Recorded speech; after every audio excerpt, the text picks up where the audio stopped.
Tēnā koutou te iwi, nau mai, piki mai ki te pae. Welcome to the podcast where we talk about kaupapa Māori, specifically Ngāi Tahu as well, across generations. Now, when I say across generations, what do I mean? I'm Stacey Morrison. And I'm her father. You can tell though, can't you? Ka aroha. Because she's lippy. Koia. James Daniels Taningwa, but I'll be calling him Koro Pops today. And we are here with, say, Gen X, a millennial, and the boomers at the end. Engari, te kaupapa kōrero I tēnei rā, we're going to be talking about raising Ngāi Tahu tamariki. Here we have a super Ngāi Tahu whānau represented. Tēnā kōrua. Ki Tākuta Mere Hana Mereraiha Skerrett-White. Tēnā koe. Tēnā koe. Now, just so you know, a creative force is how I would describe you. Me atu, he maha au tūranga mahi. How do you describe what you do for work? Because there's so many elements to it. Ko te whakarauora reo. Right. Ne, ko te whakarauora reo, ko te hāpai, ko te whāngai te Māori auaha, ne. O tēnei mea, o te Māoritanga, te whakaaro Māori. Ngā huatanga katoa e noho Māori ai tātou I tō tātou ao Māori. No reira, koira pēr. Yeah, revitalising te reo Yeah. in all the creative ways, through waiata, through movies. Ana. All the things, All all the the fun things actually. Yeah. So, And I love that today tōku te you're maringa. particularly super Ngāi Tahu. He maha o hono ngā whakapapa, ne? So you've got lots of connections, but today we are Ngāi Tahu. Ai. Hoki ana kia kōrua. Well, you see, Hana is following in the footsteps of Dr. Mere Skerrett. Got a lot of leadership in te reo Māori. Can you talk to us through what you've been doing? Well, tokorima aku tamariki, and I wanted them to grow up sure in who, and actually have te reo as a boomer. We in Te Arawa country, I got to hear all of our kuia and kaumātua speaking Māori, but actually down here, where I was born, down here in Dunedin, very little reo. And kōhanga reo, was being proposed, and I wanted to be a big part of the kōhanga reo movement. Yep. So that's where, and since that time I've been working in that space with whakarauora reo, Titiro ki ana hua. Beautiful. I mean, we have an example here. So actually, kia timata wā tātou kōrero, just to get started, let's talk about, you just said kuia kaumātua, but what were the names that we all used for our grandparents growing up? Oh, okay. Well, when I was in the north, in Te Arawa country, with my great-grandmother, we always called her kui kataraina, and her sisters were kui ēnei, kui māta, that reanga, that generation were always kui and koro Sam. But with my grandparents, they were nana and granddad. And down here in the south, it was always just nana and granddad. But that's changed with the paua and toa now. So that's real revitalisation as well. Pēhea koe. Ana? Ko paua, kia mātou, ko paua. Ko koro, ko granddad, anō hoki, ko taku nēni, ko nēni. Yeah, ko taku nēni. Bit of a funny story. I will tell this story. One time paua, I te moea paua, and me ua ka whakaoho I a paua, e ngongoro ana. Having a good call. Yes. And, it was paua, no, didn't wake up. Koro, no, still snoring. Granddad, no, but he woke up to his initials, CRS, which is also the, one of my cousins, Charlie Horse, ka mea ia, CRS, anaka, ka oho mai a karaua. And it's funny because those are the initials that go onto the TT buckets. So, right, so the association is, I must wake up. Yeah. And also CRS in big letters painted on the roof. And just quickly as an aside, who's the best birder in your whānau? Ki ēnei hurai. Kaua kui amutu. Engari, miki kui taku tama, Yeah. I think there's one child who's going to be a bit hurt by that. Hoia. Oh, no. Cool. Te piki kōtuku. Well, for me, my mother was Te Arawa, and so we had kuia in our vocabulary, but then Dad being Ngāi Tahu, we had paua as well. So kuia and koro for up north, and paua and toa for down south. And so when we were talking about Dad's parents, we would be talking about obviously paua and toa, and Mum's parents would be talking about koro and kui or kuia. No, actually, Kwikwi came from you, Stacey. Yeah, I called my kuia Kwikwi, and she was from Te Aroha as well. But so from me, I went Kwikwi, and then the next wokopunu came along, they changed that to Kiki, and then that became Keeks and Keek. Oh. So now she's Keeks and Keek to a lot of the whānau, but Kwikwi to me and now, yeah. And you're the eldest of the grandchildren, so you set the scene. Yeah, that's because you were 18 when I was born. Hoi ana! Kōrero tonu tātou. Ia tātou e Couldn't help kōrero it. ana mo te whakaputa tamariki. When we talk about having Ngāi Tahu children, kua wāhi kōrero mai koe e koe. You've talked briefly about growing up outside of the rohe. When we talk about growing Ngāi Tahu whānau, what sort of experiences have you had, being in the rohe and outside the rohe, and what are the differences for our whānau experience as Ngāi Tahu ki o whakaaro? Bringing up Ngāi Tahu children outside of Ngāi Tahu, up in the north, it was really important that they knew their pēhea, and but I made a concerted effort every year to get them down here. So when my dad he would have been 98 this year, I wanted my children. My dad was a baby on the TT Islands with his grandparents. His grandmother, Hana West, was born in 1866. So, she was the expert, mutton birder actually, best in the whānau. Can I tell a story about one time there when Dad was a little one on a boat and they all thought they were going to die? He was actually sitting on the deck. Somebody came along and sat on him thinking it was a sack. But and he was so crook he couldn't even do anything about it. And they had to go and get the anchor to secure it because that was thrashing, smashing the boat. So it was a really rough night. And then when they woke up in the morning, they said, you better go down and get the old lady up. She slept soundly through the whole thing, and she got up and she said, we're at the Solanders. She was the one that had all the knowledge of all of those islands and the lay of the land. And so, he learnt from her. He was on the islands as a baby, and so I wanted to have my children learn direct from him, not from generations down, So, because I knew he had all of those old ways. It was really interesting. He didn't have the grammar of te reo Māori, but he had all the language of mutton birding. It was really interesting. And coming to live back down here for a while, going to all of the events around the South Island, I realised how mutton birding, all the mutton birders would gather. So if we were at the opening of the house over on the west coast, or if we were at a tangi at Tuahiwi, all the birders would gather. So it was an activity that kept all the whakapapa alive. Kia ora. Yeah, and all those relationships Tauranga going. hoki. So I wanted to have my children all experience as children, because I never got to the islands until I was a young adult, because work had set in where he wasn't allowed to take time off work. It was when he was growing up as a young one, he was able to go across every year, so I didn't go across until I was a young adult, but I wanted all my children to be there as children, and my mokos to be there as little ones, to have those experiences growing up there as well. Because mahinga kai has come up a lot in terms of our ways of intergenerational transmission of knowledge. Yeah. Hea o maumaharatanga. Yeah, well, koenei ngā pūrākau, e rere ana i te toto, e rere ana i te whakapapa, e rere ana i ngā mahara. Yeah, so these are the narratives that we grew up with. So our relationship to our taha Ngāi Tahu is he mea tuku iho, and it's something that just innately was part, and these are the stories that we grew Seated up in hearing. taiao and seated in taiao, seated in kaitiakitanga, seated in, just that pride, I suppose, in our knowledge of our connections to the whenua. With a good our result connections as to well, each other. kai. When I remember when I first went down there, Dad took me all over the place, up Mount Onion, everywhere. And he said, see that rock? That's where your great-grandmother used to sit and do the washing. I can still see her sitting there now. And I went, took a photo of that. And he said, I used to be able to fly down here when I was a kid. Take me 5 minutes to get from, up the top of Pohinewaru down to the batches.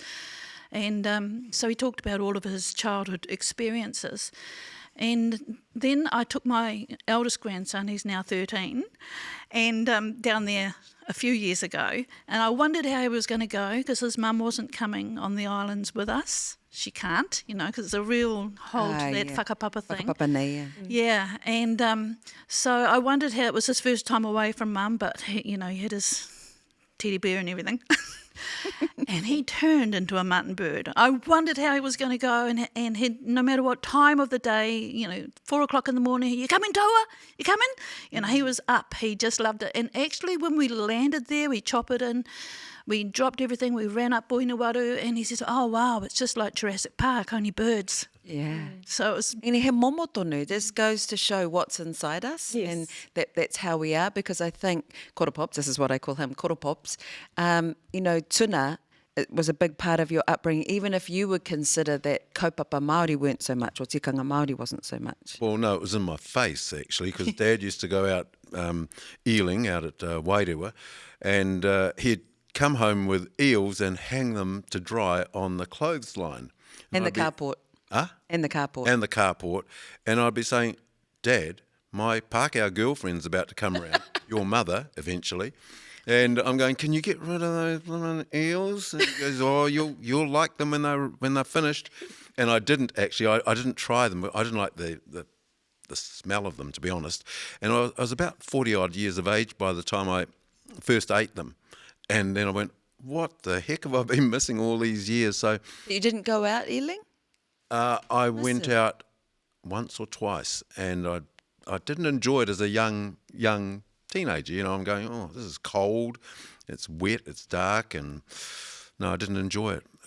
But as I've said before, I am the white sheep of the family. I went out eeling with your dad once at Wairewa. It was a real honour and a privilege. He was there. He hung the eels on the fence. We've got photos of it. It was just wonderful to be there with him. Yeah. So knowledgeable.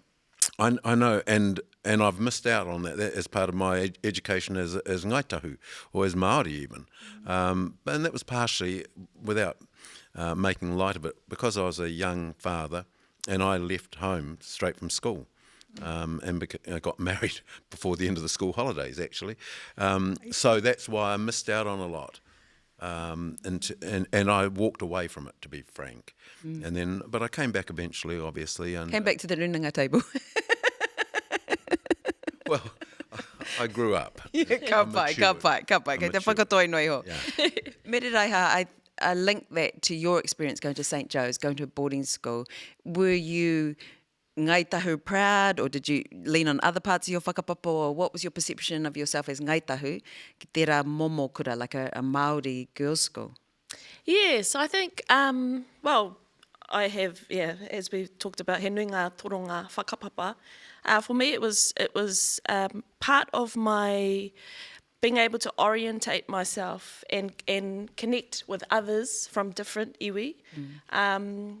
I was able to orientate myself and actually make those connections through having lots of whakapapa connections, So I think that it's a real superpower, if we are able to, it's a power to know how we actually connect. So it wasn't really about me, so to speak, but it was about how I connected and related with others around me, and especially at that age, the tender age. You're so impressionable at that age.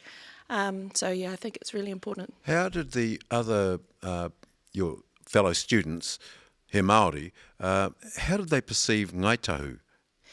Well, actually, okay. So most of my mates were coasties, They were Ngāti Porou. Oh, right. And I was the one that said to them, well, actually, Tahu Pōtiki is Porourangi's younger brother. And some of them knew it, and some of them didn't. Some of them were like, oh, sweet. So that means you're one of us. So I was like the token coastie. And because when I learned how to play the guitar, I was the one that was because I could do the coastie strum. It's a very particular strum. So they're like, oh, no, that's how. How does it go? He's a guitarist too. Yeah, he's a guitar. Yeah, Is it a straight ching, jick? Yeah. So it's for pēhea to do. Yeah. Oh, right. Yeah. Yeah. So that I felt quite privileged that they called me a token, albeit token, coastie. But I said, no, absolutely. I'm also a descendant of pēhea. Kuia. Yeah. Yeah, so Shows the importance of whakapapa and knowing the history and being able to make those connections. because when we say paua and taua, they do sometimes as well. Yeah. There's hononga a kupu nei, and so you can see that. And then I guess, Mere, one of the things that changed general perception of us as an iwi was when we were one of the first to settle in terms of the claim, which was let's not gloss over how many years of mahi and how much that drained our people to do that, to bring everything together. But what sort of differences in perception have you witnessed of Ngāi Tahu post kereme, as we say? Well, there is that perception. I don't think it's that great either that, Ngāi Tahu are a wealthy iwi. And I was saddened to hear once a young Ngāi Tahu person here in Christchurch say that his idea of being Ngāi Tahu was having a whaiaro account. Oh. Yeah, that's pretty sad, shocking. So there's a lot of work to be done in terms of educating, what it means to be Ngāi Tahu, and that'll all come back as our reo grows into urupounamu. I don't really adhere to, differences. I remember Joshua Fishman, when we were actually getting the strategy up and running, saying that, talking about dialect, and he actually said, well, it sounds to me like you're authentically trying to go about revitalising a language because, you've got to get the language going strong and then you can get your garden varieties, But the main thing is you're lucky. You've got one intelligible language from Cape to Bluff. Get that going strong and then think about what it means in terms of, your different dialects. I mean, I'm not saying dialect is not important. It really is because it is a cultural identifier, but it shouldn't be a divisive, used as a divisive tool is all I'm saying there. Aye.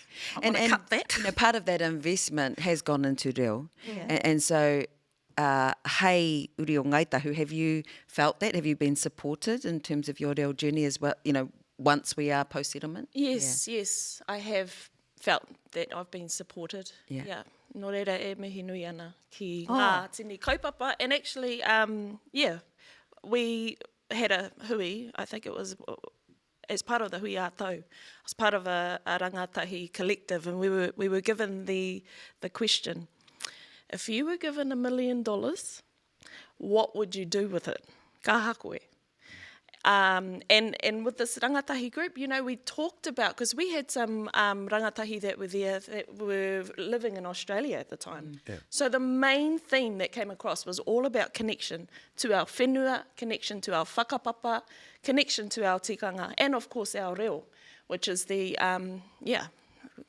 which is the tū papa really, for all of those connectors. So we decided, well, we'll have a road trip. $1 million road trip. $1 million road trip. What is that? Some people say. It's pretty much go to all of our, wāhi, our kāinga, and actually start to compose. Well, some of us were thinking, let's just compose a whole lot of patere and things like that actually help us to remember what the stories of the land are and the stories that connect us to each other as well. So, that was one of the hua that came out of it. Where did you hear those stories? I've heard them. They're just yarns that I grew up with, so some of the yarns that Mum's already talked about, these are the yarns that we talked about over playing cards or, mātou e kai ana, just he kōrero Māori noi ho. Anything broader than your direct whānau? In wāhanga spaces, these pūrākau have come out, So it's really important to be able to retain that knowledge, is to be able to put it in form of waiata or haka or pātere in order to... And we're fortunate we have a lot of historians now. Yeah. Ngā puka kua puta I etahi o tātou. So that is different as well. And that's part of the investment that people go, where does money go? Well, ana etahi o ngā hua. And then in terms of mita, I'm interested as an expert. I can see you are probably fluent enough that you can go across whakawhiti ki tēnei mita, or how do you cope with that in your whānau in terms of the reo that you use every day? Ka mita Ngāi Tahu i ngā wā katoa? Tēnei mea te mita, ki au nei he whakawhenua, I te tangata i tana taiao. Te reo, ngā mea noho ki tai, ana ko te reo e rere ana, anō nei ko ngā ngaru e papaki ana, e rā momo kōrero katoa. So I think that it is, whilst it is a key identifier, it's fluid because we are quite fluid in these in all of its glory of that kupu. We're quite fluid in terms of our identity, and so our language reflects that fluidity to be able to, you know. I reckon it's like the supermodels because they live across different parts of the world, Yes. and so their reo reflects that. And Right. because you live across all parts of the country, really, and all parts of your whakapapa, then your reo probably reflects that. Because I noticed that my kids, he māmā noiho kia rātou, they can go into Ngāi Tahu dialect just like that. Yeah. Because they've got the brain elasticity. and I'm just going, my brain's going, are you sure? Are you sure you want to say tino rakatira taka?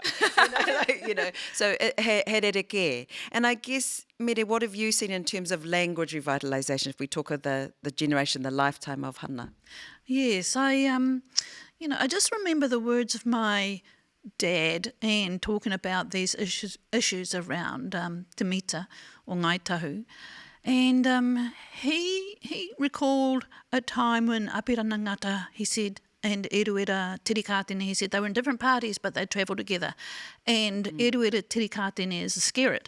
And so they'd end up at the farm staying there. And so Dad was made to go and hongi Apirana Ngata when he was just a little boy. He didn't really like that experience, but his grandmother was fluent, one of the last, that generation, with one of the last fluent speakers down there in Bluff.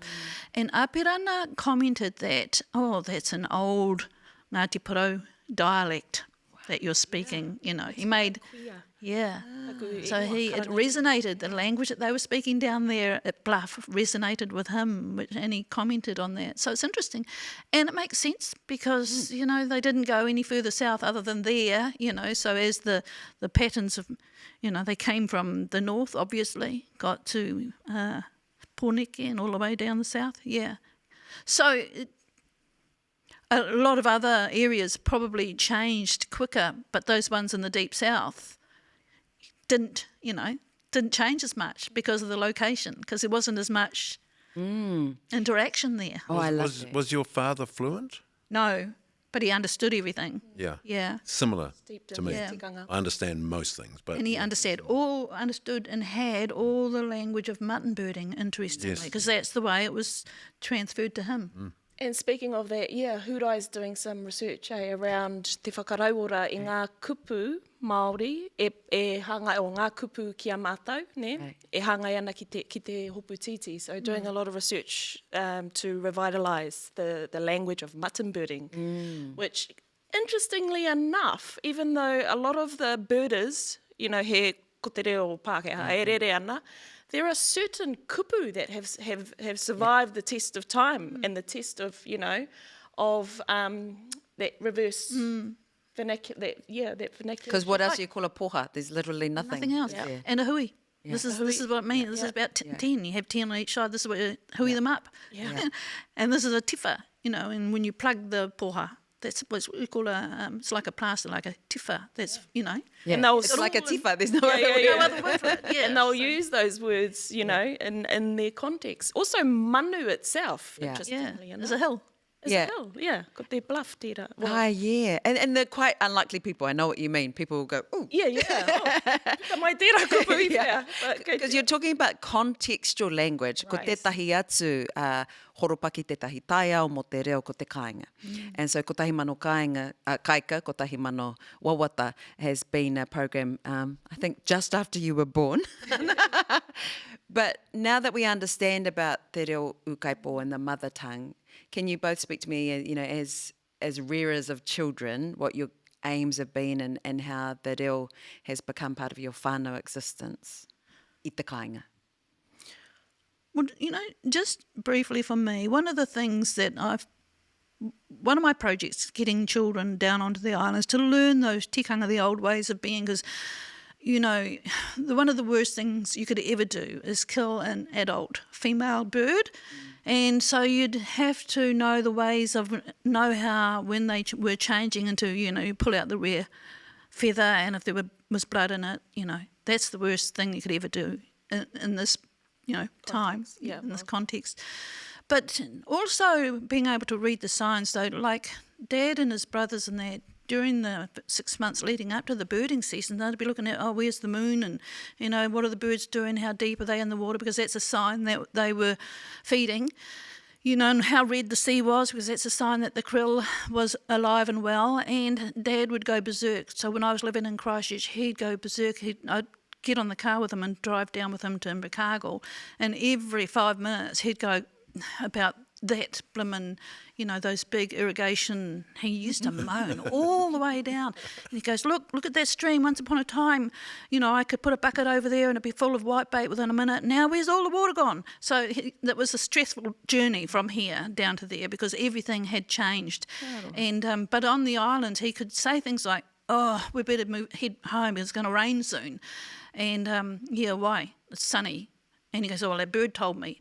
Just being able to read the signs of the taiao, being in touch with the taiao and read the signs and have the deepest and utmost respect. Really important tikanga that's still alive in our language, and so important to pass those on to children. So steeped in all of those. And that's where I come in. I was born, the kōhanga reo generation. No reira, me mihi ka tika. Ngā reanga, ngā whakapaparanga o mua. Nā rātou te ara i para. Nā rātou te aroha nui ki te reo i whakatō. Ki roto ki o mātou ngākau, ki o mātou hinengaro. So really, the worldview that the stories that Mum is talking about, that was fed to me through my language and through my knowledge of who I am, my whakapapa, and my tikanga. I think, how te āhuatanga, ka pewhia te tangata, tauiwi, ne, e mōhio, ne, he Ngāi Tahu koe. Ne, koera te pātai i pupua ki roto i au, nā ko taku whakautu ki tērā, nā kutikanga, ne, nā kutikanga, me taku reo anō hoki, he haere rua e rā āhuatanga. But I think, so what Mum's talking about is the worldview, is the whakaaro Māori that comes with our language and comes with our tikanga. That was something that was really, really important to pass on. And even though, the language, you didn't grow up speaking te reo Māori, it was always spoken in Mum's taiao. But she made the concerted effort, and I think this is really important, to ensure that I was afforded my mother tongue as a language in the home, and also a language of instruction within the curriculum. That took a lot of tohe. Ne, tohe nui tērā. Stepping outside of the system. There'll be a lot of people watching this who are Ngāi Tahu, but who aren't fluent in te reo. Does that make them less, or how do they navigate being Ngāi Tahu, and they may not have the opportunity to learn the reo? They may not live in the rohe. Wera te tino raru ne, they just don't, even if they're not in the rohe. I think that a lot of our children aren't afforded the opportunity because there's not enough support for kohanga reo. I mean, Rāniera was on the television not that long ago talking about how, the desire's there.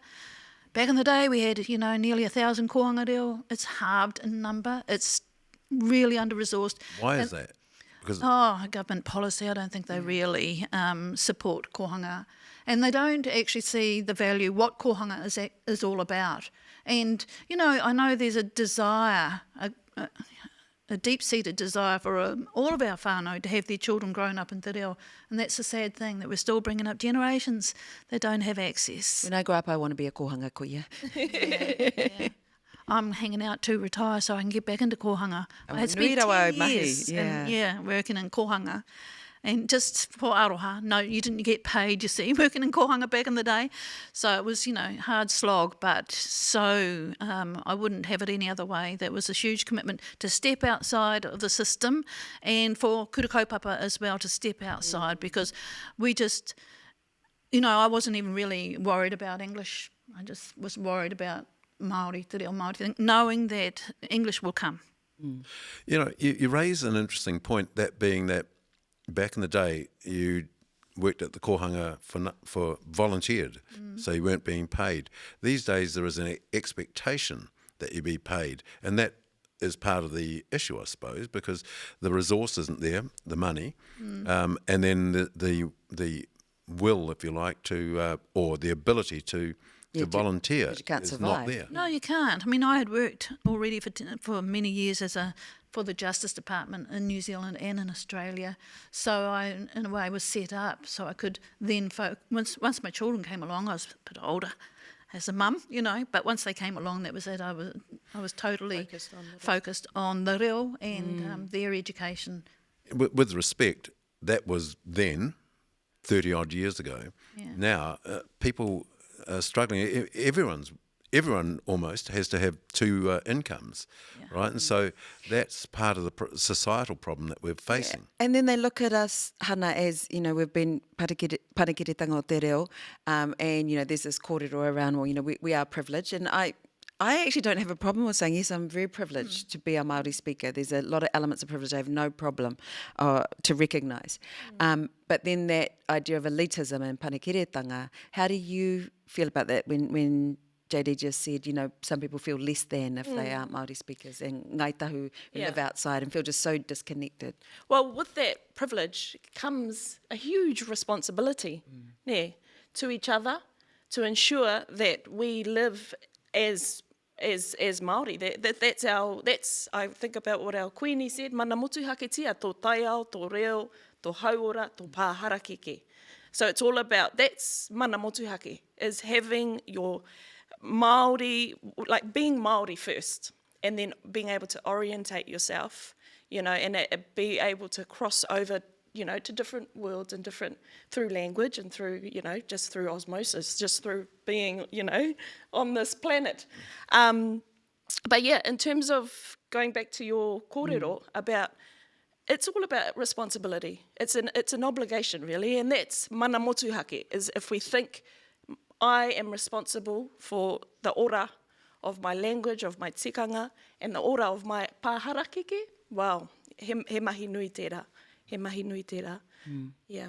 Well, Kiringaua said, motaku he, Kiringaua said, I just want you to know that we're not judging you, even if we are fluent speakers, we're not judging you and thinking you're less than if you're not. It's our responsibility, actually, to make the language accessible, to encourage those who don't have the language. That's something that I've actually made a huge part of what I actually do. Is all about opening, expanding the domains in which our language is seen, heard and used. So we're singing along to your waiata and we are actually learning, yeah? Yeah. O koia, mo te hunga e noho ana ki tā wāhi, mo te hunga kāre I Waimaria, ne?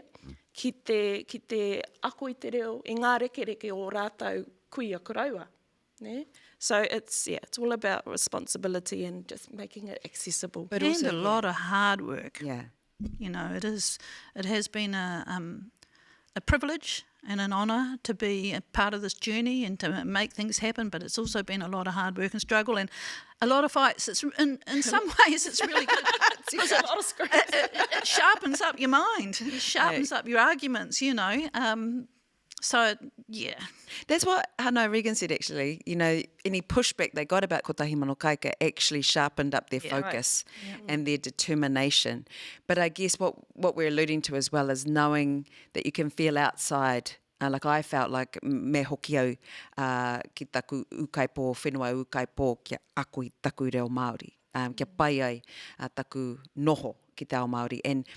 And I know when you're outside of that, sometimes I guess people forget that even listening to waiata reo Māori, watching reo Māori movies, even if you don't understand anything, watching the reo Māori rugby commentary, that's all something. You're creating an environment.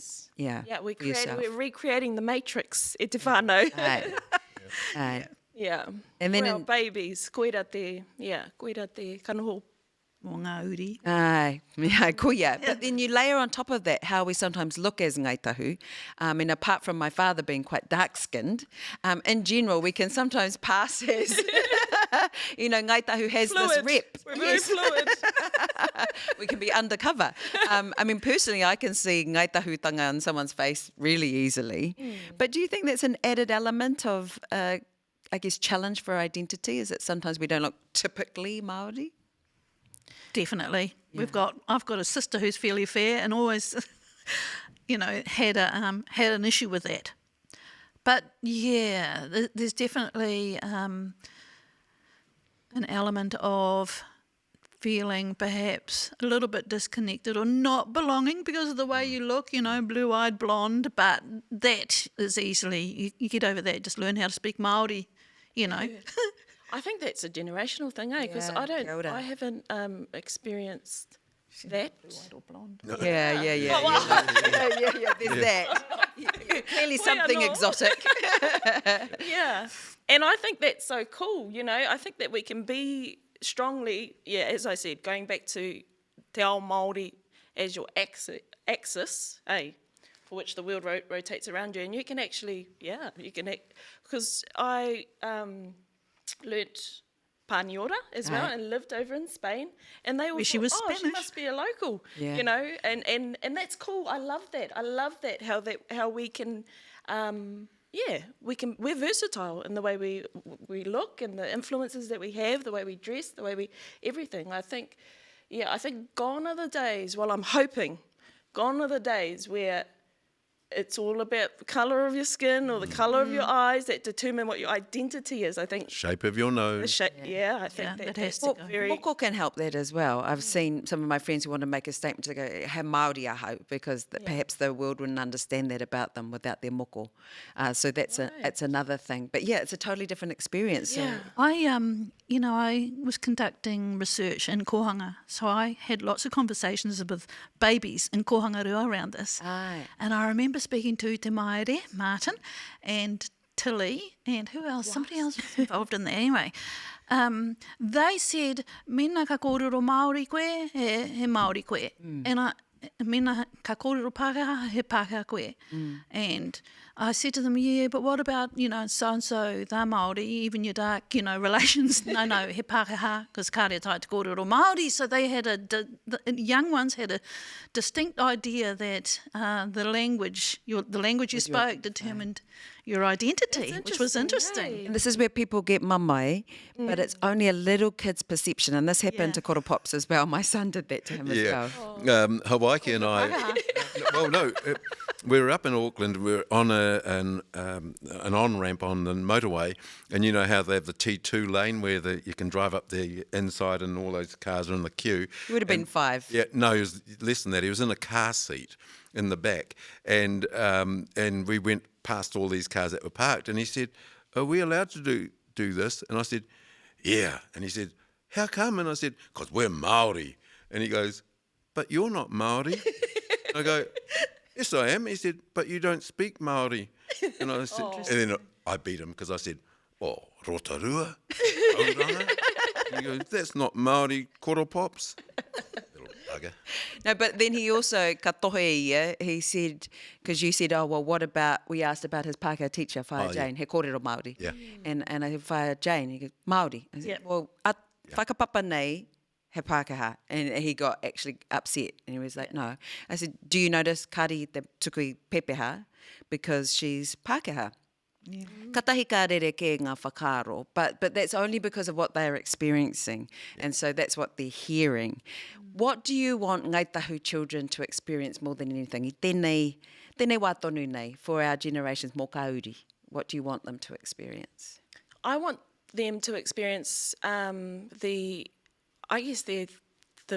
running of their tikanga on their own marae and in their own papakainga, to have that, ability to come home and know exactly how to bird and all of those sorts of things.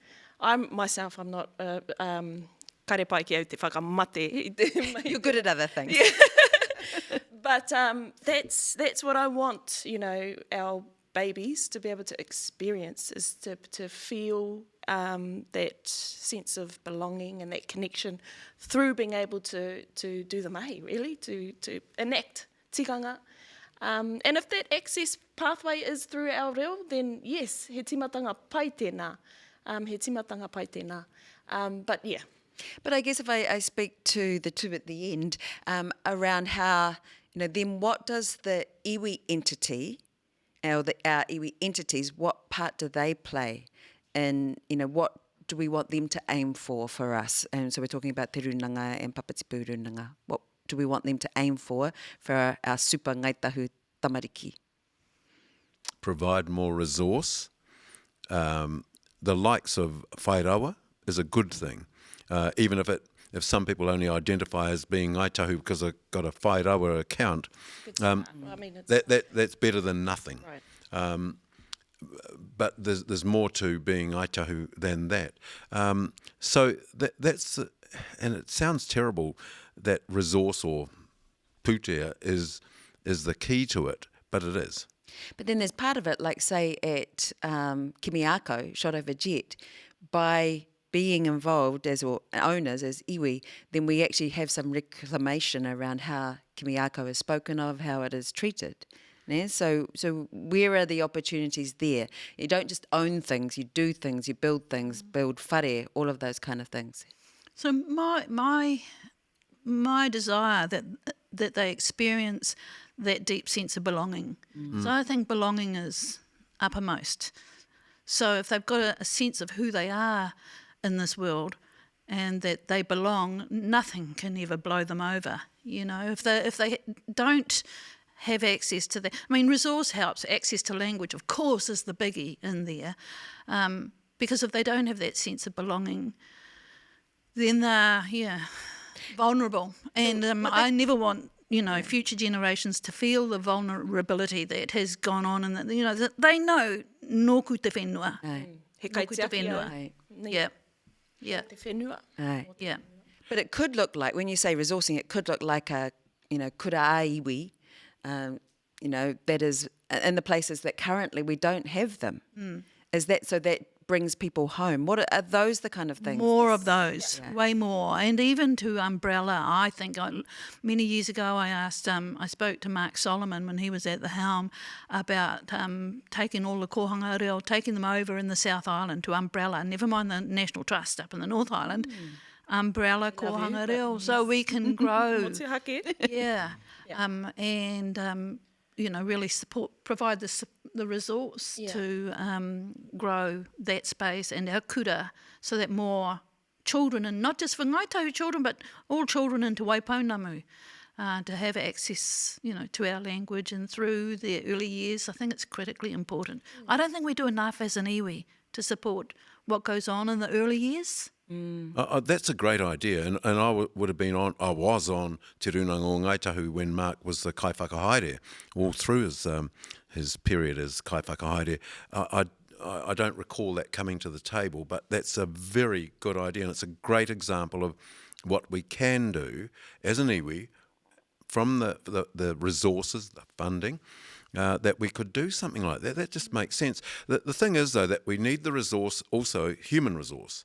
Yeah. And I don't know that we have enough at this stage, and so that's what worries me. But we've got a resource right now in our iwi, and we talk about belonging and knowing who you are, where you come from.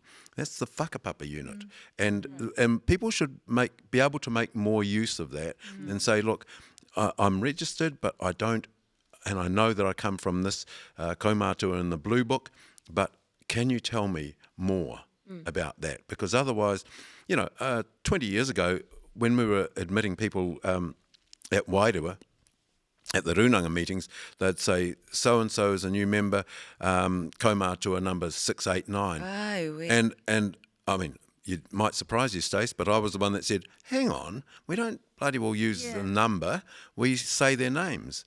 Right? And we speak of their stories because that's how they live. Yeah. It's like our tupuna whaia puai tuhaiwa, when you were talking about the strength of our taua, she was famous for that as well. She was saving people out of water. She was carrying our koroua over from Akaroa to Wairua. So when you can actually speak of them as people, that's when they are, kei te ora tonu, kei roto i a koe. It's real. And you visualise them. Yeah. And you start to live their lives. Yeah. But we have that resource now, the whakapapa unit. And I think that we should march on the office and say, I think so. we want to know who we are. This is Tahu News. But I mean, the other aspect of that is making jobs so that we can come home and can be part of it. So, things that might be created as an example, rimu at Akaroa, ka pai tēnā ki a koe? Ka pai ki au mena ka hoki mai ngā rangatahi o te hunga mōhio, you know, ki e rā momo mahi. So if we like talking about in the creative industry, for example, we could be telling our stories, or we can be doing all of that research. I think we need to have like a rangatahi research group to actually, you know, gather up all of that knowledge and actually put it into movies and put it into waiata of our own that we can actually pass on as resources that then go into a curriculum and are taught so that these things, you know, are ingrained. So, yeah, that's what I have would seen love. some of those from, Yes. yeah, Yeah. from down here. Yeah. Charisma Ma. We need more of those, creative, yeah. aye. She's on, yeah. One thing you said, though, that about bringing them home, I wouldn't like Or to... being able to stay home. Well, yeah, I wouldn't like to see you being less Ngāi Tahu because you don't live in the takiwā. That's not right. And in fact, most of our whānui don't live in the takiwā, and so we shouldn't put them in a group over there because you don't live here. The ahi ka, kei te pae, and good on them. But yeah, you're still Ngāi Tahu. Yeah. No matter a where massive you are. commitment you've made, Mere, to bring your whānau home, and that's a commitment of I money admire and that. resource. Ne. Kia hi tere tere. Aye. Yeah. Yeah, hei ua. It's, so in New Zealand, if you could just make the flights cheaper, ka pai. Well, that's actually, yes, a very practical step to what we're wanting. But yes, of course, you can be Ngāi Tahu. Of course you can, outside of the... Anywhere. In the world, Anywhere anywhere in the world. exactly. We're versatile, after all.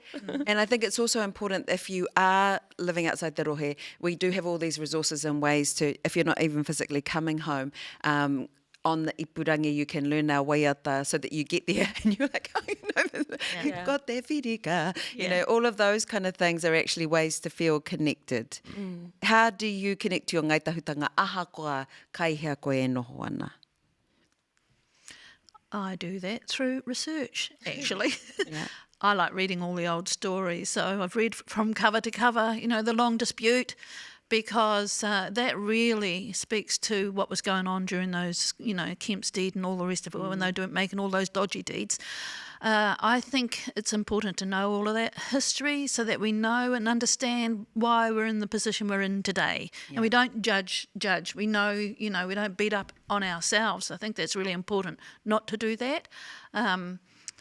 But to be able to locate ourselves in a particular time and go, okay, how do we move on? How do we deal with all of this in order to move on and, you know, become stronger and stronger? So just knowing all of our stories we've got access to a lot of research that has been done, and, you know, some fabulous books about the history of what's gone on here.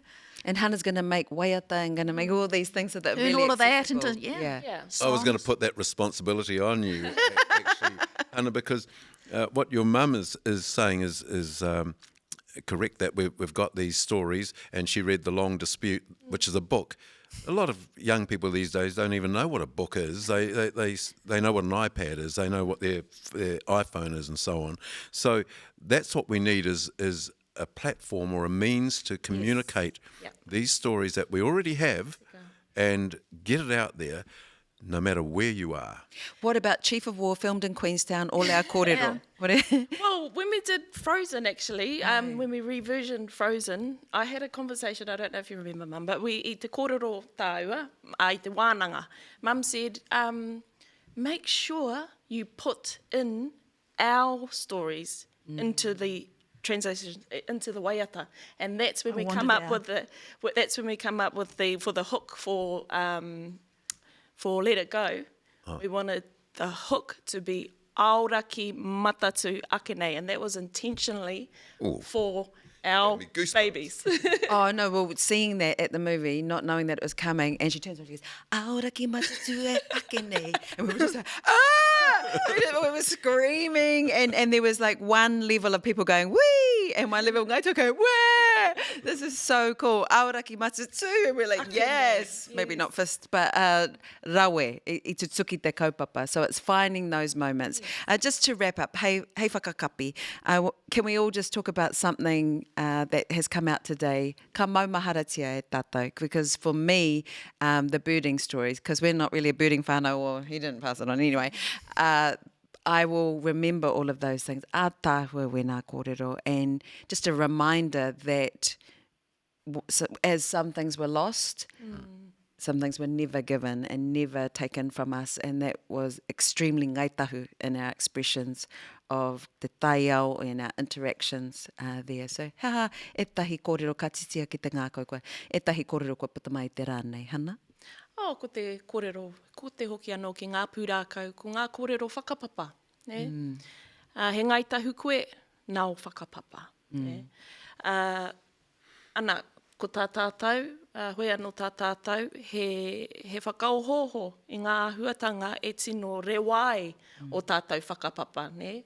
E ariki ai o tātou, tō tātou reo, a tātou tikanga, me o tātou whakapapa anō hoki, ko te whakaaro, ko te uhota ngai anō hoki, kei roto i o tātou pūrākau, i roto i a tātou nā kōrero, ko te uhota ngai ki o tātou mātua tupuna. Kia ora. I te pō. Me ngā uri whakaheke kāre anō pēr kia whānau mai. Ana ko tā tātou, kei o tātou ringaringa, ne? Taua kauenga nui ki te ata whakaohoho, ki te ata whakakipakipa. I te ngākau Māori i roto, i te ngākau Ngāi Tahu i roto, i tērā, i tēnā. Yeah. Well, ki au nei, ngā huatanga o te hitori. Ko te hitori, te whakapapa. Ko te whakapapa, te taiao. Ko te reo, te reo o te taiao, tō tātou reo. Nō reira, just knowing our histories and knowing about how farming was so tragic for us because, basically the colonising story is one of taking our land to turn Aotearoa into a farm to feed Britain, basically, to cut a long story short, and how we need to actually push back a bit against all that. Reclaiming our reo is about reclaiming our whenua, reclaiming our taiao, so that we understand that when we have all of this flooding and whatnot in the South Island, it was largely because of the burn-offs that was happening in the 1800s, and the draining of the Waiora stream. That was a big protest. Putting houses in silly places. Yeah. So, it's just understanding the holistic way of being that was so much a part of our history and our life. And so it is all about reclamation and the revitalisation. I am very appreciative of Ngāi Tahu for panikiritanga, the support that it gave to get us to the panikiritanga. Ko ai te whakaaro, what am I doing here? Because I was the queer of the group. But koera te take ka mau. But Papa also, made a rangapū Ngāi Tahu. They made sure that they went, okay, Ngāi Tahu need to be together and be a panikiritanga. Kora Pops, I think you've done very well not to go, so your Skerretts are, because he does love his whakapapa. You love whakapapa in your own way, and you know lots of people, and nā wai, and who comes from who. Well, the older you get, the more people you know. That's one of the things. Look, this may sound self-serving, but talking about the whakapapa unit that I mentioned before, and as you were saying, Mere, that knowing who we are, where we came from is really, really important. But even more importantly, given we're talking about Ngāi Tahu whānau and building Ngāi Tahu whānau and making it more inclusive, the thing is that they must remember that no matter where they are, who they came from, and all Ngāi Tahu whānau come from people in the Blue Book. Right? Let's not forget that. That's a very special thing for us. No matter where you are and who you are and so on, you are Ngāi Tahu. Yeah. You don't have to live next to me. Actually, doesn't want you to. Aroha nui ki tō tātou iwi. And as we say, tēnā koutou katoa, aoraki matatu ēnei.